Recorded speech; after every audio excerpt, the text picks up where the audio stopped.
প্রশাসনের বিরুদ্ধে কোনোদিন বলি না, কারণ আমি প্রশাসনের একটা অঙ্গ।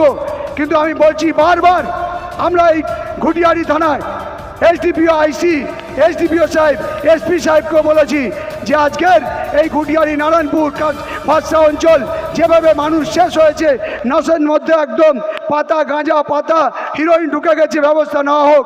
কিন্তু এই ঘুটিয়ারির যে ওসি আছে তার ব্যবস্থা তো আমি নেব, এইটুখানি আপনাকে বললাম, তার ব্যবস্থা আমি নেব।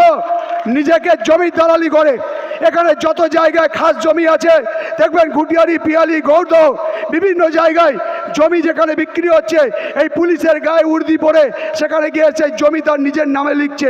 রেজিস্ট্রি অফিসে ক্যানিংয়ে যাচ্ছে, ক্যানিংয়ে তোকে ঘেরাও করবো দলিল করতে গেলেই। আমি বললাম সে ওসি হোক আর যাই হোক, কে ঠেকাবে ওকে আমি সেদিন দেখব।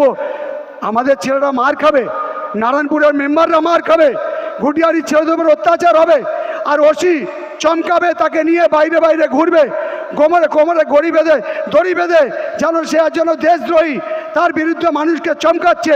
তোমার চমকানো বন্ধ করবো। মমতা বন্দ্যোপাধ্যায়, অভিষেক বন্দ্যোপাধ্যায়ের কাছে যেতে হয় যাব, এই ওসির বিরুদ্ধে যা যা করার আমরা করব। শুধু আপনাদের বলবো, আপনারা সজাগ থাকবেন, যুব সমাজ এক হোক। আপনারা জানেন এদিকে সালাউদ্দিন দা, কাসেম দা আছে, দুজনের নেতৃত্বে নারায়ণপুর এবং বাঁশরা অঞ্চল লড়াই চলবে, উন্নয়ন চলবে, সংগঠন চলবে। আপনারা শুধু এক হয়ে থাকবেন। আগামী বিধানসভা নির্বাচনে আমরা ক্যানিং 1 এবং ক্যানিং 2, ক্যানিং পশ্চিম এবং ক্যানিং পূর্ব আমরা বুঝিয়ে দেব। দলের টিকিটে একবার পঞ্চায়েত সমিতির কর্মাধ্যক্ষ, দলের টিকিটে একবার পঞ্চায়েত সমিতির মেম্বার, আর দলের নেতার বিরুদ্ধে কথা হচ্ছে, লজ্জা উচিত। রিজাইনটা দিয়ে এসে দলের বিরুদ্ধে ছেড়ে অন্য দলে ঢুকে আমাদের বিরুদ্ধে লড়াইটা করুক। সস্তার রাজনীতি, 50টা 500টা লোককে ভাড়াটিয়াদেরকে নিয়ে যাব আর রাস্তা অবরোধ করে ভেবেছ ইউটিউব চ্যানেল, পেপার, টিভি মিডিয়াকে দেখাবো, মনে করবো বিরাট বড় নেত্রী হয়ে গেছি। অত বড় কত দানে আসছে নয় বন্ধু। এটা ক্যানিং পশ্চিম, ক্যানিং পূর্ব, মমতা বন্দ্যোপাধ্যায়, অভিষেক বন্দ্যোপাধ্যায় লড়াই দেখিয়েছে। বসুন আপনারা, লড়াই শিখিয়েছে আমাদের। বাচ্চাবেলা থেকে লড়াই করে রাজনীতি করে ওটা লোক আমরা। 22-23 বছর রাজনীতি জীবন কাটিয়েছি, কারোর অঙ্গলনে ভয় পাই না আর কাউকে ভয় পাই না। পিছনে নেই, আগে নেই কেউ, না বাপ না মা না ভাই, পরিবার বলে কিছু নেই। আপনারাই আমাদের পরিবার, আপনাদের জন্য জীবন দিতে প্রস্তুত, আপনাদের জন্য জীবন দিতে প্রস্তুত। এই আশা আকাঙ্ক্ষা রেখে 2026 খেলা হবে তো? জোরে বলুন, খেলা হবে, সবার বিরুদ্ধে খেলা হবে। ধন্যবাদ, অভিনন্দন সালাউদ্দিন দাকে।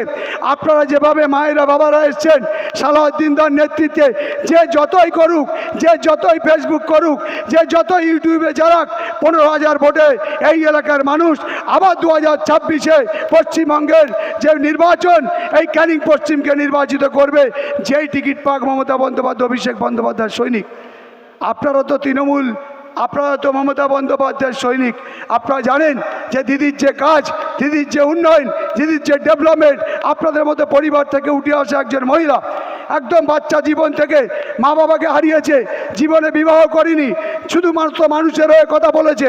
আর সেই মেয়েটাকে, সেই মাকে কালিমা লিপ্ত করার জন্যে এই বিজেপি আইএসএফের মতো বেশ কিছু ভণ্ড দল, তারা বিভিন্ন রকম কুরুচিকর মন্তব্য করে আমাদের দলকে কালিমা লিপ্ত করছে।